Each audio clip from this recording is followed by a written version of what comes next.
Hello, welcome back. So I'm making a short video here just to see if the CloudFront distribution that we actually created, if it's working. So what happened, I actually missed one simple step. That's the crucial step, I would say, too. Because when I was checking the CloudFront distribution, although I did all the steps, it was not working because didn't do this very last step, which you have to create an alias record for CloudFront in the Route 53. So that was something that I didn't do. And also now I want to take the time to talk a little bit about the differences between a CNAME and an alias. Because you might be thinking, we created a CNAME for certificate, for the ACM certificate. But now if you wanted to create a cloud, I would say, wanted to connect the ACM to the Route 53, we created a CNAME. But now when we wanted to integrate the CloudFront with the Route 53, we are creating an alias record. So you might be thinking, what's the difference between a CNAME and an alias record, right? So what's a better place than to go to ChatGPT and ask the question? So I asked the question, and then I said, give an analogy, right? So the answer that I got from it is this. So a CNAME, think of a CNAME as a nickname for your website, right? For example, imagine a website is a person named Alice, and she has a nickname, Ali, right? When someone wants to visit Ali, they are actually going to visit Alice, but they use the nickname as a reference. Similarly, a CNAME record allows you to point a subdomain like www.example.com, or maybe instead in here you can say authentication.example.com, or for example, you can say, for example, I have stories, I would say stories.example.com, or I can say codes.example.com to a target domain like hosting.example.net.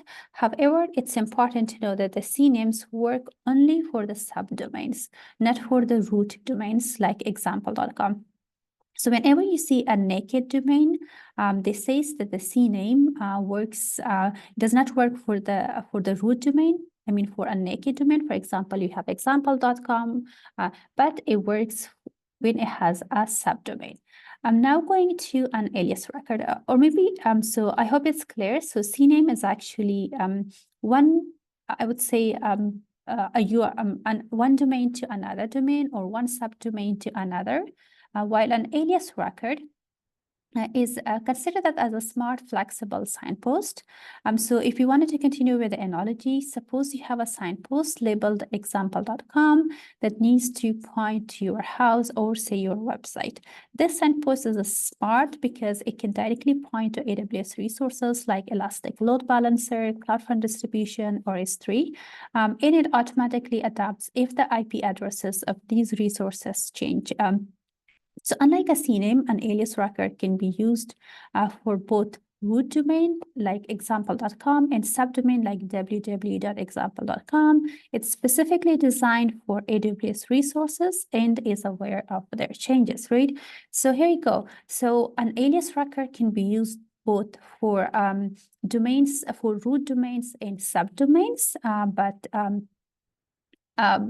and CNAME is actually only used for subdomains. So it works only for subdomains, while alias record works both for domains and subdomains. So that's one difference. And another difference is that a CNAME maps one domain to another domain, while an alias records mainly act as a bridge between different AWS services, right? So that's the difference. Now, if I wanted to connect my CloudFront to Route 53, I have to create an alias record. And that was the step that we did miss. So what I'm going to do is I'm going to continue with making that thing. So this was the CloudFront distribution that we created, which was Nebula Stories 2.online. And now what I'm going to go to my Route 53, and then in my Route 53, I wanted to create a record. So now I don't need to put anything in subdomain. I'm just going to click an alias, and the endpoint is actually CloudFront. So I'm going to go with the CloudFront, and then in the CloudFront, it has to be Nebula Stories 2.online, right? So they already have pre-selected that. I don't know how, but here it is. It's there. But anyway, so and then it's an A records and simple routing, and I'm just going to create a record. And hopefully it's going to work when it's being done. So record for this thing has been successfully created. That's actually good. So I'm going to view the status. So this record is still pending, although it's being created. So once it's being enabled or the status changed to green, I hope that will work.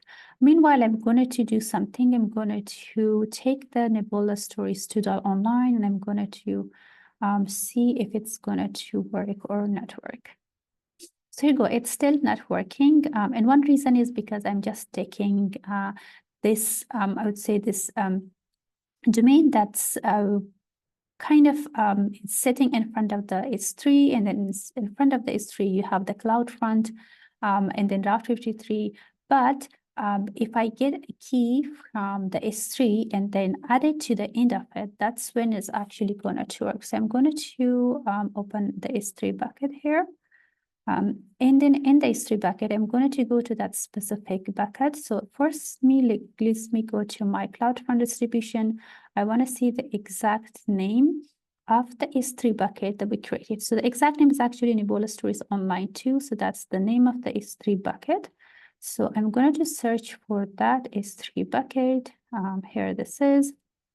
I actually have the text of the 2 stories. So I'm just going to click on that. So if I open it from here, it actually, you see it because you're opening it from the console of S3 bucket. But then if you wanted to open it, say from this URL, right? So Nebula Stories Online.s3, that's when it's not going to work, just because it's a private bucket, and then you cannot open any objects within the S3 bucket directly from the object's URL. You can do that through the CloudFront. So if I can do that through the cloud, to the custom domain that's sitting in front of the CloudFront. So let me just go back here. So that's where I am. So that's the object key or the name of the that specific object inside the S3 bucket. So I'm going to close this one, move this over here, and I go back to my domain, right? So this is my domain right now. So I'm going to put a slash and then put the object key. I hope it works. So here you go. It actually works. So now this domain name that we actually registered and bought it from GoDaddy, and then configure it with Route 53 in CloudFront is actually now working. But again, if I'm just going to remove this part, right, it's not going to work because it's directing me to the I would say to the CloudFront, and the CloudFront has nothing to show to us except that if I add the key that's coming from the S3, then it shows me that thing. So I hope it made sense right now. So that was the missing part. So I did it it worked. So I'm going to be seeing you again in the coming sessions. Thank you and have a good day. Bye-bye.